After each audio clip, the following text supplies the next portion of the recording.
Man, have you ever felt the sting of being completely invisible in your own family? Like no matter how much you tried, how much you sacrificed, it never counted? That was me, every holiday, every birthday, every family dinner. My kids and I were the extras, the ones you pretended to see but really did not. My parents would make these grand gestures, but the words they whispered behind their smiles cut deeper than any knife. There is no room for your kids, they said. They just complicate things. I swallowed hard each time, forcing my voice to stay calm, hiding the rage boiling inside. But I swear I had been planning quietly while they laughed and ignored us. It started with the holidays. Every year we were either too busy or too far away. My ex-husband's family always got the front row. The tables, the traditions. My children, brilliant, kind, funny, were shuffled to the corners, barely offered a plate. Their presence tolerated rather than celebrated. One Christmas, I remember watching my daughter reach for a slice of pie that my sister's kids had snatched before she could even say please. My son's little hands trembled as he tried to carry a plate back to our tiny table in the kitchen, and I could feel my chest tighten like it would burst. I wanted to scream, to slap the smug smiles off their faces, but I stayed quiet. That night, I promised myself something big, something they would never see coming. I started small at first. I documented everything, the texts where my mother told me we should not bother, coming over, the messages from my father criticizing my parenting choices, the countless subtle insults my sister threw around, as if she were some perfect judge of our worth. I kept a folder on my laptop, a secret, meticulous archive of humiliation. I did not know what I would do with it yet, but I knew I needed leverage. I needed proof that I had not imagined their cruelty. Months passed. I saved, invested, and quietly built a life that did not depend on their approval. I signed contracts, learned new skills, made connections, and all the while, I watched. I watched how they treated others, how arrogant my sister had grown, how my parents flaunted their money like it justified their cruelty. My children thrived in school, their little awards stacking up like quiet victories. Each time my daughter brought home a certificate for excellence or my son won a school competition, I felt a spark of joy that no holiday humiliation could extinguish. Then came the tipping point. My sister decided to host a massive holiday party, the kind that made the neighborhood talk for weeks. Invitations went out and naturally ours never came. That was the moment I realized subtlety was no longer enough. If I was going to make them understand, I needed impact. I began my plan in the shadows, legal filings, real estate moves, and a few carefully orchestrated alliances with people my family thought they controlled. They had assumed loyalty where there was none. I had quietly built my own network, a web they could not see. The day of the party, I showed up. Not crashing, not begging, but arriving with purpose. My children in tow, dresses pressed, shoes polished, and eyes shining with quiet confidence. I had secured the venue next door for a surprise announcement. As my sister greeted her guests, smug and radiant, I walked into the room adjacent and began broadcasting live, a seamless, flawless projection of my life, my successes, my children's achievements. The audio fed into the main hall. Every congratulatory message, every award, every word of love and pride echoed through their walls. My kids, the ones they had dismissed, were celebrated in real time by hundreds of neighbors, friends, and colleagues. I watched my sister freeze, her smile faltering as she realized she could no longer control the narrative. My parents, seated at the table, could only stare, mouths open, as the story of my children's brilliance, of our independent success, unfolded louder than their judgments. For once, there was no hiding, no whispering in the kitchen. Everything they had denied or belittled was now undeniable. Then came the legal maneuver I had set in motion months prior. I had quietly acquired a property that my sister had coveted for years, the one she thought she would inherit through family connections. I signed the papers, the transaction completed, and the announcement was timed perfectly with the live feed. I had purchased the house, legally, right under their noses. They had assumed I was powerless. They had assumed I could not act. And now, standing there, they realized how wrong they had been. The aftermath was delicious. My father tried to speak, to assert control, but his words bounced off me. "You do not understand the consequences," he said. I looked him squarely in the eye. "I understand more than you ever thought I could," I replied. My mother tried to intervene, her voice trembling. "Maybe we should talk later," she said. I smiled, calm, collected. "There is nothing to discuss. The proof is right here." My sister, red-faced, tried to salvage her dignity. "This is ridiculous. You cannot just—" I cut her off. "I can, and I did. You underestimated us for years, and now you see what happens when your assumptions are wrong." My kids laughed. Light and free, no longer hidden, no longer secondary, their joy filled the space like sunlight. The best kind of revenge, undeniable, unassailable, and beautifully unapologetic. Weeks later, I received emails from family friends, curious, apologetic, almost embarrassed on behalf of my relatives. Invitations to gatherings. I had once been excluded from started arriving, but I ignored them. I had no interest in validation from people who had spent years diminishing me and my children. My life had become larger than their pettiness. I hosted my own events, invited friends and allies, and my children thrived in this environment of acceptance and admiration. It was then that I realized the true power of quiet preparation, patience, and strategic action.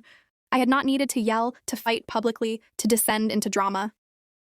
I had built a foundation that was solid, undeniable, and permanent. My children's achievements, our legal victories, and the respect we had earned were shields against any attempt to belittle or dismiss us again. And the most satisfying part? Watching them squirm, watching the realization settle in that the world had changed, and their power over us was gone. My sister, once brash and arrogant, now had to navigate carefully, aware that her usual tactics would not work. My father, still steeped in ego, could only watch silently.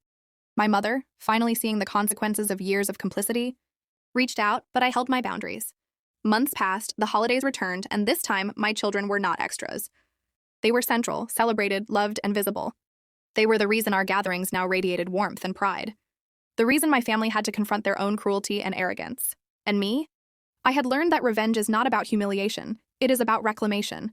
It is about building a life so strong, so undeniable, that those who tried to erase you are forced to recognize your existence, even if grudgingly. I walk through life now with my head held high, my children beside me, knowing that we are untouchable in the ways that truly matter. And the haunting truth lingers in my mind. Sometimes, the people who try to erase you are the ones who make your rise inevitable. And the best revenge is the life you build while they still believe. They hold all the power. The holidays came again, and my family called, hesitant, awkward, unsure. I smiled and sent an invitation on my terms. My children, now the center of attention, laughed and hugged friends. Free from fear, free from judgment. My family would have to adjust or stay behind. And I, for the first time, felt completely untouchable. My space finally claimed, my voice finally heard, my revenge quietly complete. That day, I realized the ultimate truth. Power is not in control over others, but in the undeniable creation of your own space, your own life, your own rules. And for the first time, I felt a peace so profound it was almost terrifying in its completeness. My family had been shown the space, and I was finally entirely free. I remember the first time I truly felt the weight of my family's rejection. It was subtle, almost invisible, like a shadow in the corner of the room that I could never quite ignore. Every family gathering, every holiday, it was the same story. My children and I were present but irrelevant. My parents would smile at me, but their eyes always flicked to my sister, their favorite, their successful child. My kids would try to join conversations, asking questions, telling stories, and my sister's children would roll their eyes, interrupt or ignore them entirely. I forced a smile, telling myself it did not matter. But inside, the ache was relentless. Years of these subtle humiliations had hardened me. I had tried to speak up, to explain that my children deserved love and respect, that we were not just inconvenient extras in their perfect little family narrative. But every attempt was met with condescension. "You are too sensitive," my mother would say, brushing off my pain as though it were insignificant. My father would sigh, as if parenting my children was a burden he could not fathom, and my sister would smirk, as if my frustration were proof of my inadequacy. That day, I decided I would no longer tolerate their small cruelties. I would take control in a way they could never anticipate. I began by researching. Hours upon hours, late nights where my children slept and I scrolled through public records, legal documents, and old contracts. I discovered loopholes, properties, and investments that my family had long assumed I could never access. They had believed their wealth and influence insulated them from my reach. They were wrong. I quietly started building my own network, finding allies in places they had overlooked, people who respected competence and integrity, not just bloodlines. The turning point came when my sister purchased a condo in a prime location, one that she flaunted openly, mocking my inability to afford anything comparable. She would post pictures on social media, showing off her lavish furnishings and the laughter of her perfect family. My kids and I were excluded, but I made mental notes every square inch, every address, every pattern. Months later, using a combination of legal research and quiet negotiation, I acquired the very same property, entirely legally without her knowledge. I had waited for the right moment to reveal it, and that moment had to be perfect. The first step was public perception. I could have confronted my sister privately, but that would have been too easy, too dismissible. Instead, I orchestrated a gathering, an event that appeared coincidental. Neighbors, friends, and acquaintances, all unaware of the underlying strategy, were invited. My children were groomed and polished, laughter rehearsed, smiles natural but perfectly timed. I allowed my sister to believe the day would be another opportunity for her to show off, for her to assert dominance in the social sphere. As the event unfolded, I let the narrative slip subtly into the room. Compliments for my children, questions about their achievements, curiosity about our move into a new home, all arranged with precise timing. The guests, unaware of the stakes, remarked on our success, our independence, our charm. My sister's expression shifted from smug satisfaction to confusion, her eyes darting between guests. Between my children, between me, she could feel, though she could not articulate, that the balance of power had shifted. Then came the revelation. With flawless timing, I invited my sister to tour our new property, casually mentioning it as though it were a small detail, an aside. Her reaction was instantaneous. A mixture of disbelief, rage, and humiliation played across her face, her carefully constructed facade crumbling in the presence of undeniable proof. The condo she had coveted, that symbol of her superiority, was now ours. I did not gloat. I let the silence speak. Her friends whispered. Her children looked confused, and my kids beamed, unburdened by years of exclusion. The legal confirmation came shortly after. My sister attempted to dispute the acquisition, claiming underhanded tactics or favoritism. But all documentation was pristine, irrefutable, and public. Every attempt she made to assert dominance, to reclaim what she believed was hers, failed. My parents, watching from the sidelines, could only offer empty threats and frustrated sighs. They had underestimated me for years, assumed that my quiet resilience meant submission. That assumption was the foundation of my strategy. Over the next few months, I continued to assert control over our narrative. I hosted gatherings in the new condo, ensuring that my children were visible, celebrated and appreciated. Friends and neighbors remarked on their intelligence, charm, and kindness, unaware of the long history of exclusion.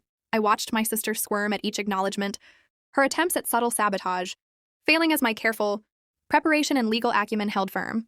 My parents attempted to intervene, pleading for reconciliation, trying to assert moral authority, but I held boundaries firmly. I explained that respect had to be earned, not demanded, and that years of neglect and humiliation had consequences. My father tried to lecture, my mother tried to charm, but I remained steadfast.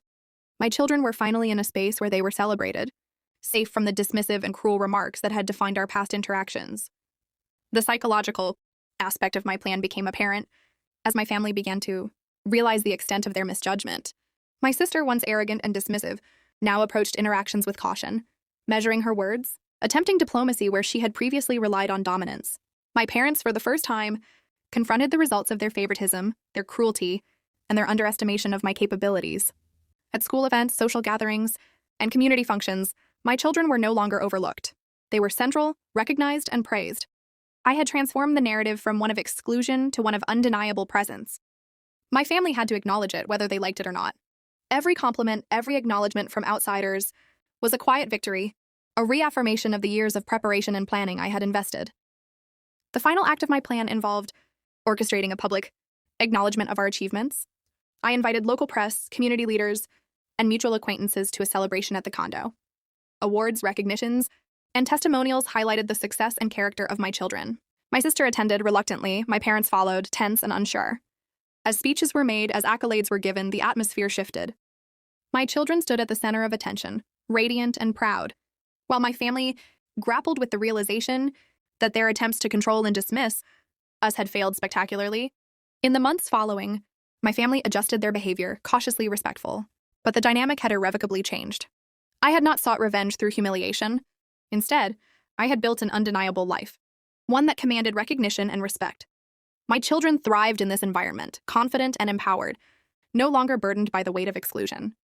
I continued to document every interaction, every subtle attempt at dominance or manipulation, ensuring that our victories were secure and permanent. My sister's attempts at undermining us became increasingly transparent and ineffective as my careful planning and legal safeguards protected our position. Looking back, I realized that the true victory was not in overt confrontation, but in the creation of a life that my family could not ignore, a life that demanded acknowledgement. The lessons learned, the boundaries established, and the empowerment of my children created a foundation that would withstand future attempts at exclusion or control. The holidays returned, and for the first time, my children were celebrated, their achievements recognized, their presence desired. Invitations from previously dismissive relatives arrived, tentative and awkward, but I now held the power to accept or decline, to set the terms. I chose wisely, ensuring that our gatherings prioritized genuine affection and recognition rather than obligation or pretense.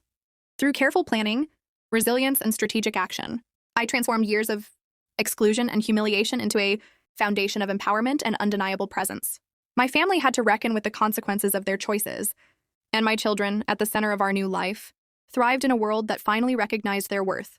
And in the quiet moments, when I reflect on the journey from exclusion to empowerment, I understand that true revenge is not about breaking others. It is about building yourself and those you love into a force that cannot be dismissed, cannot be undermined, and cannot be ignored. My children's laughter, their accomplishments, and our shared pride are the ultimate testament to resilience and the most profound form of victory.